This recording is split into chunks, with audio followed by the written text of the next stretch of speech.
மித்ராவின் குவியமிடும் நேசம் அத்தியாயம் 2.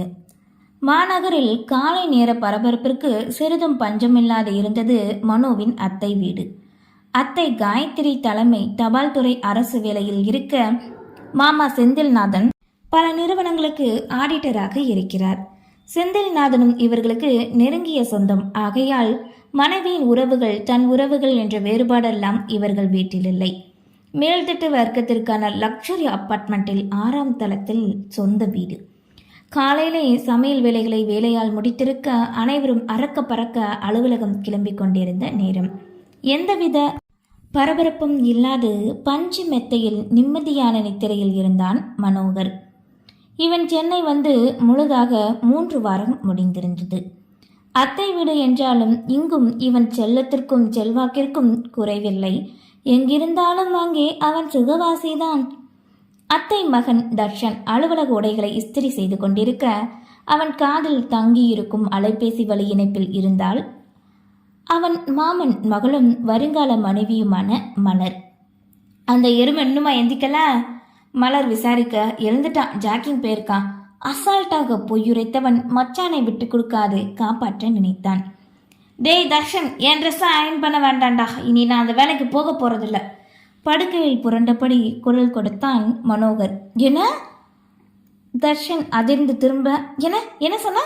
அவன் அலைபேசியில் மலரும் அலறிக்கொண்டிருந்தாள். சட்டென அலைபேசியை அணைத்துவிட்டு மனோவின் அருகே வந்து எழுப்பியவன் விசாரித்தான். அரை உறக்க நிலையிலே எழுந்து அமர்ந்தவன், நான் இந்த வீக்கு அவன் கொடுத்த சேல்ஸ் டார்கெட்டை முடிக்கலையா, ஓவரா பேசினான் அந்த மேனேஜர். நானும் பதிலுக்கு பேசிட்டு வந்துட்டேன். அசராது அணுகுண்டை போட்டான். அப்போ வேலை போச்சா? தர்ஷன் வினவ, இதுக்கு மேல விளக்கணுமா உனக்கு? சலித்து கொண்டான் மனோகர். அடேய், வீட்டில் கொஞ்சங்கிற மாதிரியேவும் வேலையை பார்க்குற இடத்துலையும் கொஞ்சம் வாங்க அப்படின்ட்டு நீ நினைக்காதடா, நீ தான் அட்ஜஸ்ட் பண்ணிக்கணும்டா. புலம்பிய தர்ஷனின் குரலுக்கு செவி மூடிக்கொண்டு படுக்கையில் விழுந்தான். என் ஃப்ரெண்டோட ஃப்ரெண்டுக்கிட்ட ரெக்கமெண்ட் பண்ணி இன்டர்வியூ எதுவும் இல்லாமல் உன் குவாலிஃபிகேஷனுக்கு கூட பார்க்காம கஷ்டப்பட்டு இந்த வேலையை வாங்கி கொடுத்த தெரியுமா உனக்கு? தர்ஷன் தொண்டை தண்ணீர் வற்ற கத்தி கொண்டிருந்தான். கதவை தட்டிவிட்டு உள்ளே வந்த காயத்ரி, விடுடா, வேலைக்கு போகலன்னா இருக்கான், இப்போ என்ன என்றபடி மனோவின் அருகே வந்தார். செல்ல மருமகனின் தலை கோதியவர் வேலைக்கு செல்வதால் சொல்லிவிட்டு விடை பெற்றார். சரியாக அண்ணன் கதிரேசனிடமிருந்து அலைபேசியில் அழைப்பு வர, அதுக்குள்ள யார்டா இந்த விஷயத்தை அங்க சொன்னது? கேள்வியோடு நீண்ட பெருமூச்சு விட்டார். இப்போது மட்டும் வேக வேகமாக எழுந்து அமர்ந்தவனோ, இவன் தான் அத்தை, மலர்கிட்ட எல்லாத்தையும் லைட் டெலிகாஸ்ட் பண்ணிடுறான் உடனேவும் என போட்டு கொடுத்தான். தான் பார்த்து கொள்வதாக மனோவின் தோள் தட்டி கொடுத்தவர் மகன் தர்ஷனை முறைத்தபடி அலைபேசியோடு வெளியே சென்றார். உனக்கு பாவம் பார்த்ததுக்கு எனக்கு இது தேவைதாண்டா, நொந்து நெற்றியிலே அடித்து கொண்டான் தர்ஷன். மனோ மீண்டும் படுக்கையில் கவிழ, 27 வயசு எரும மாட்டை இன்னும் பச்சை பாப்பா மாதிரி குடும்பமே கொஞ்சுறீங்களேடா. தன்னையும் சேர்த்தே நொடிந்து கொண்டான் தர்ஷன். மனோகர் எப்போது வந்தாலும் 2 வாரத்திற்கு மேல் தங்குவதே இல்லை. வரும்போதெல்லாம் ஊர் சுற்றிவிட்டு அத்தையின் வீட்டில் விருந்தாடிவிட்டு தான் சென்று விடுவான். ஆனால் இந்த முறை முடிவாக சொல்லிவிட்டார் கதிரேசன். மனோகர் கண்டிப்பாக ஏதாவது ஒரு வேலைக்கு செல்ல வேண்டும், கொஞ்சமாவது பொறுப்பும் பொறுமையும் கற்றுக்கொள்ள வேண்டுமென உத்தரவாதமாக சொல்லியிருந்தார். காயத்ரிக்கு தன் பிறந்த வீட்டு சொந்தங்கள் மேல் எப்போதும் குறைவில்லாத பாசம். அந்த பாசத்திலே தன் அண்ணனின் வீட்டில் பெண் கொடுத்து பெண் எடுக்க இருக்கிறார் இப்போது. காயத்ரி செந்தில்நாதன் தம்பதியருக்கு இரட்டையர்கள். மகள் தனுஜாவை அண்ணனின் மூத்த மகன் மாதவனுக்கு கொடுத்திருக்க, மகன் தர்ஷனுக்கு மலரை பேசி வைத்திருந்தனர். உச்சியில் வெயில் ஏறிய பின்னரே எழுந்து கொண்டான் மனோகர். சமைத்து வைத்திருப்பதை உண்டுவிட்டு தொலைக்காட்சியோடு பொழுதை கழித்தான்.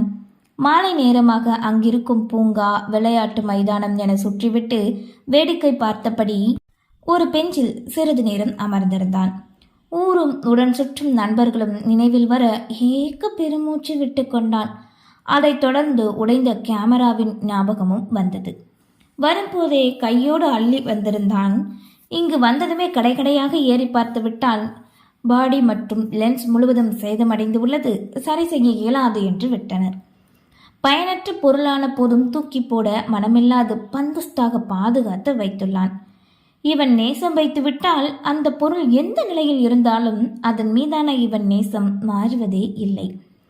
இரவு உணவிற்கு பின் மனோகர் அலைபேசியில் கவனம் செலுத்தியபடி படுக்கையில் இருந்தான். டேய், என் ஃப்ரெண்ட் சிவா கிட்ட உன் வேலைக்கு பேசியிருக்கேன். உன்னை பற்றின டீட்டெயில்ஸ் எல்லாம் ஆல்ரெடி சொல்லிட்டேன். நான் அனுப்புகிற அட்ரஸை நாளைக்கு போய் பாரு என்ற தர்ஷன் குறுஞ்செய்தியில் முகவரியை பகிர்ந்தான். என்ன வேலைடா? அசுவாரஸ்யமாக மனோ வினவ. உனக்கு செட் ஆகிற மாதிரியான வேலை தான். சிவாக்கு எல்லாம் தெரியும், நீ போய் பாரு. முடிவாக உரைத்தவன் படுக்கையில் சென்று விழுந்தான். மறுநாள் காலையில் தர்ஷன் முக்கிய வேலை என விரைவாக அலுவலகம் சென்றுவிட கிளீன் சேவ் செய்து தலைக்கு ஜெல் வைத்து படிய வாரி ஃபார்மல் உடையில் நேர்த்தியாக கிளம்பி நேரத்திற்கு சென்றான் மனோகர். தர்ஷன் அனுப்பிய முகவரிக்கு சரியாக வந்து சேர்ந்திருந்தான். பெரியதொரு வணிக வளாக கட்டடத்தில் 3வது மாடியில் இருந்தது அந்த அலுவலகம். நுழைவில் நட்சத்திரங்களை தொங்குவிட்டது போன்றிருந்த அலங்காரத்திற்கு நடுவில் வெள்ளை நிறத்தில் பிறை நிலா வடிவில் அமைக்கப்பட்டிருந்த பெயர் பலகையில் ஓ பேபி போட்டோகிராஃபி என்றிருந்ததையும் கவனித்தபடிதான் உள்ளே நுழைந்தான். வரவேற்பில் ஒரு பெண் அமர்ந்திருக்க அவரிடம் தன்னை பற்றிய அறிமுகத்தை கூறினான். அலைபேசியில் யாருக்கோ அழைத்து பேசியவர் சிறிது நேரம் காத்திருக்கும்படி அறிவுறுத்தினார். நீண்ட சோஃபாவில் அமர்ந்த மனோ சுற்றிலும் வேடிக்கை பார்த்தான். குட்டி வரவேற்பறை மட்டும்தான் இவனுக்கு காட்சியானது. அதில் ஒரு ஓரம் கதவு ஒன்று தெரிய உள்ளே ஸ்டுடியோவாக இருக்குமோ என கணித்தான். வெள்ளை வர்ணம் பூசப்பட்ட சுத்தமான சுவர்களில் 3 பக்கமும் ஆங்காங்கு அழகழகாக குழந்தைகளின் புகைப்படங்கள் மாட்டப்பட்டிருந்தது. சில புகைப்படங்களை பார்க்கையிலே செலிபிரிட்டி ஸ்கிட்ஸ் என்பதையும் கண்டு கொண்டான். ஒரு பக்க சுவர் முழுவதும் கண்ணாடி அமைப்புகளாக வெளிப்புறத்தை காணும்படி இருந்தது. அனைத்தையும் 5 நிமிடத்தில் பார்வையால் அலசி ஆராய்ந்து முடித்து விட்டான். கண்ணியிலே கண்ணாக இருந்த அந்த பெண்ணின் எதிரே வந்து நின்றவன், hi, your sweet name please, இங்கே எவ்வளோ நாளாக ஒர்க் பண்ணுறீங்க என ஆரம்பித்தவன் நூல் விட்டு பார்த்தான். உங்களை வெயிட் பண்ண சொன்னாங்க. தன்மையான குரலில் அவர் பதில் மட்டுமே உரைக்க கொருகுருவன கண்மை பூசிய விழி, மஞ்சள் முகம், சந்தன பொட்டன ஒரு நொடி உற்று கவனித்தவன், சேச்சி கேரளாவோ? நம்ம பக்கம்தான் திருநெல்வேலி, தென்காசி டிஸ்ட்ரிக்கு என நட்புறவை வளர்க்க முயன்றான். ஒரு அழுத்தமான பார்வையில் ஊடுருவ பார்த்தவர் அலட்சியமாக தோல் குலுக்கிவிட்டு வெடுக்கென திரும்பிக் கொண்டார். மனோகருக்கு மனம் சுண்டி போக, ஆண்டிக்கு ரொம்ப தான், ஊரில் அத்தனை முறை பொண்ணுங்க இந்த மன்மதம் பார்வைக்கு வரிசையிலே நிற்கிறாங்க, இந்த ஆன்டி ரொம்ப பண்ணுதே நொடித்து கொண்டான். தர்ஷனுக்கு அழைத்து அவன் நண்பனை கேட்க அவனுமே காத்திருக்கும்படி கூறியதில் சூடாகி போனான்.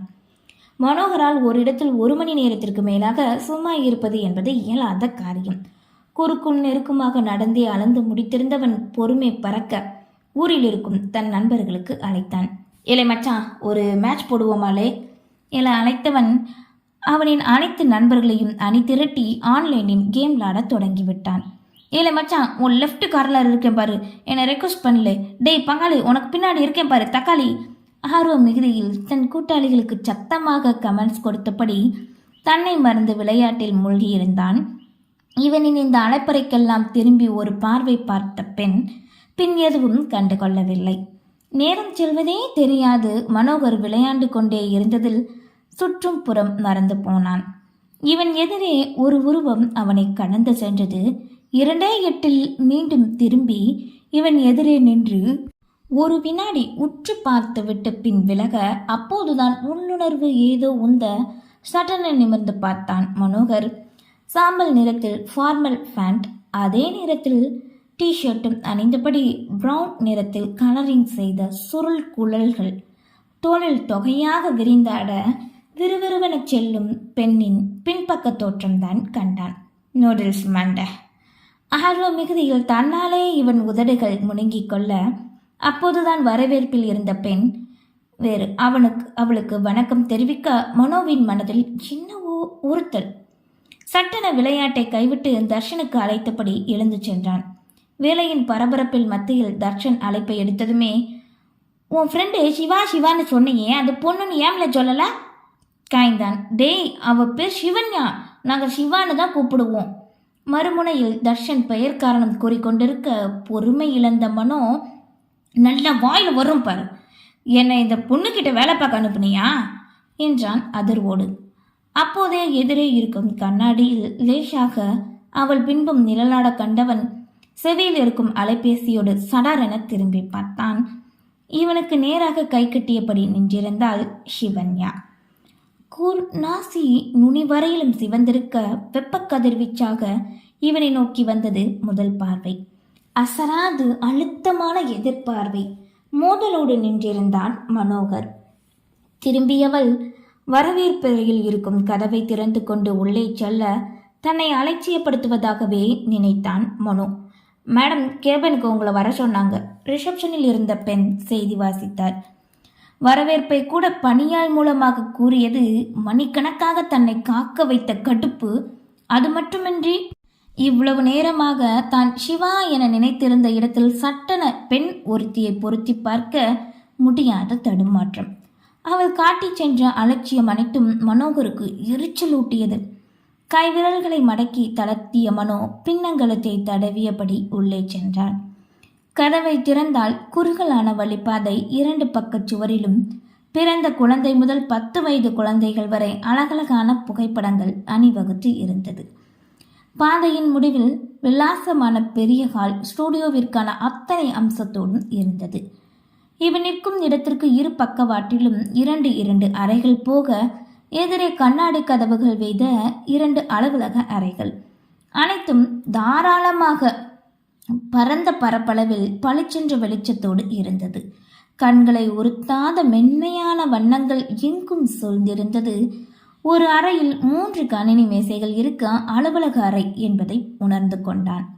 ஹாலில் ஒரு ஓரம் நீல நிறத்தில் பலூன்கள், பனிப்பாறைகள், நட்சத்திரங்கள் எல்லாம் மிருதுவான பஞ்சு பொம்மைகள் அடுக்கி வைத்து நீல நிறத்தில் விளக்குகளை ஒளிரவிட்டு விண்டர் வேண்டர்லாண்ட் திமில் குட்டி குழந்தைகளின் போட்டோ ஷூட்டுக்கான ஏற்பாடுகள் ஆணும் பெண்ணுமாய் இருவர் செய்து கொண்டிருந்தனர்.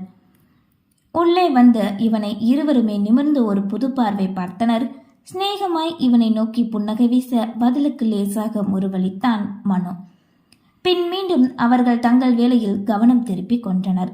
மற்றொரு அலுவலக அறையில் சிவன்யா அமர்ந்திருக்க கண்டவன் கண்ணாடி கதவனை அனுமதிக்காக தட்டிவிட்டு உள்ளே சென்றான். இவன் வரும் நேரத்திற்கு சரியாக அவளும் தர்ஷனை அலைபேசியில் அழைத்திருந்தாள். எடுத்த எடுப்பிலே, தர்ஷன், ஒரு பொண்ணு கீழே வேலை பார்க்குறத கௌரவ குறைச்சலா நினைக்கிறவங்க யாரும் இங்கே வேலை பார்க்க வேண்டிய அவசியம் இல்லை. அதை விடவும் வேலைக்கு வாங்க நான் யாரையும் தாம்பலம் வச்சு அழைக்கல. வெடுக்கென பேசினால் எதிரே மனோவை நிற்க வைத்து கொண்டே. ஹே, இல்லை சிவா, மனோ அப்படி சொல்லலை. ஒரு மிஸ் அண்டர்ஸ்டாண்டிங் ஆயிடுச்சு. எல்லாம் என்னோட தப்பு தான். நான் தான் அவன்கிட்ட கிளியராக சொல்லலை.